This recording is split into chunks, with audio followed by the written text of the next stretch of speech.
Everyone wants to save people, whether it's your friends, family, romantic partners, colleagues, or even strangers. We all want to help those who are going through tough times in their life. However, more often than not, we end up making things worse instead of helping them. So why is it that we have such a hard time helping others, and how can we be more effective at it? To answer this question, let us take a look at 4 common but harmful things that people do when they try to help someone else. No. 1. You put their needs before your own and neglect yourself. Have you ever tried to convince your friend to go to the hospital because they've been sick for days, only to receive a harsh, "I'm fine" in response? When this happens, most people will keep insisting that their friend should see a doctor until they finally agree. But there's nothing wrong with prioritizing yourself over someone else's needs every once in a while. In fact, it can actually be quite beneficial for both parties involved. That's because helping someone means giving your time, energy, and attention to someone else.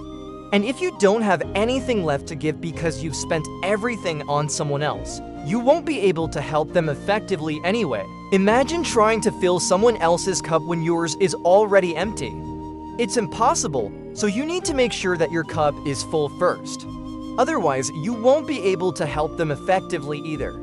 So if your friend tells you that they're not feeling well, it's okay to put your work aside for a bit and ask them what's wrong. But if they tell you that they're fine when it's clear that they aren't, then it is perfectly acceptable to stop what you're doing and make sure that they get the help that they need.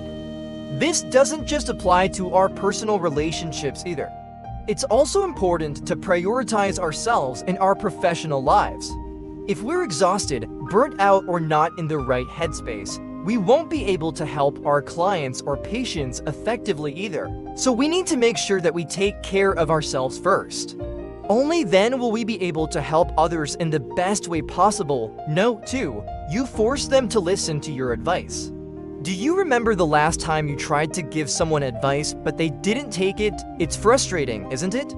We think we know what is best for our loved ones, and when they do and follow our advice, it can feel like they're not listening to us, or worse, that they don't trust us. But the truth is that forcing someone to listen to our advice rarely works. In fact, it usually just ends up pushing them away. That's because no one likes being told what to do, especially when it comes from someone who cares about them.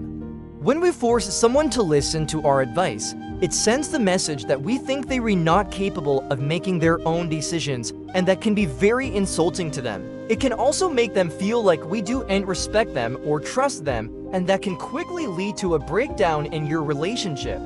Instead of forcing someone to listen to our advice, we should try to guide them towards the right decision. This means asking them questions, helping them explore their options, and listening to their thoughts and feelings. It also means respecting their decisions even if we don't agree with them. At the end of the day, it is their life, and they are the ones who have to live with the consequences of their decisions. We can't force them to do what we think is right. All we can do is offer our support and guidance and hope that they make the right decision for themselves. Number 3, you enable them. How many times have you found yourself enabling someone in your life? Maybe you let them copy your homework even though you know they could do it on their own. Or maybe you cover for them at work even though you're not their boss. Enabling might feel good in the moment, but it's never the best option for the other person. That's because when we enable someone, we're essentially preventing them from facing the consequences of their actions, and that can have a number of negative effects. For example, enabling can prevent someone from learning from their mistakes. When we bail them out of tough situations, they don't have to learn how to deal with the natural consequences of their actions, and that can leave them unprepared for when things go wrong in the future. Additionally, enabling can also create a sense of dependency. If someone is always relying on us to bail them out, they may start to feel like they can't do anything without us. This can lead to a lot of resentment down the road. The best way to help someone is to allow them to face the consequences of their actions. This might sound harsh, but it's really the only way to help them learn and grow. Of course, this doesn't mean that we should be cruel or uncaring. There is a difference between allowing someone to face the consequences of their actions and actively working against them. If someone is struggling, we should offer our support. But ultimately, they need to be the ones to take responsibility for their actions. And no, you don't know where to draw the line. Have you ever felt like you were losing your identity in a relationship? Maybe you found yourself constantly putting someone else's needs before your own, or maybe you felt like you were always available for them, no matter what. When we don't know where to draw the line, we end up sacrificing too much of ourselves in an effort to help someone else. We lose sight of our own needs and wants, and we focus solely on the needs of the other person. This can lead to a lot of resentment and burnout. It's important to remember that we're all individuals with our own needs and wants. And in order for any relationship to work, we need to be willing to compromise. That means being willing to give up some of our own needs and wants in order to meet the needs of the other person. But there needs to be a limit to how much we're willing to sacrifice. Otherwise, we'll end up resenting the other person. If we don't know where to draw the line, it can be helpful to talk to a trusted friend or family member. They can help us figure out where our limits are and how much we're willing to sacrifice.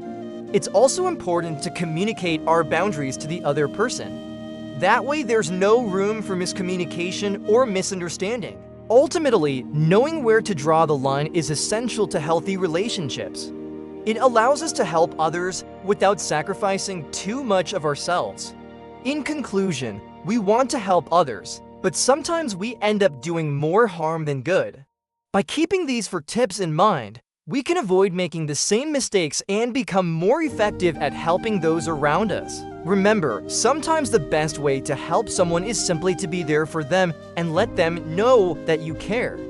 If you like this video, don't forget to subscribe and share it with your loved ones. Until next time.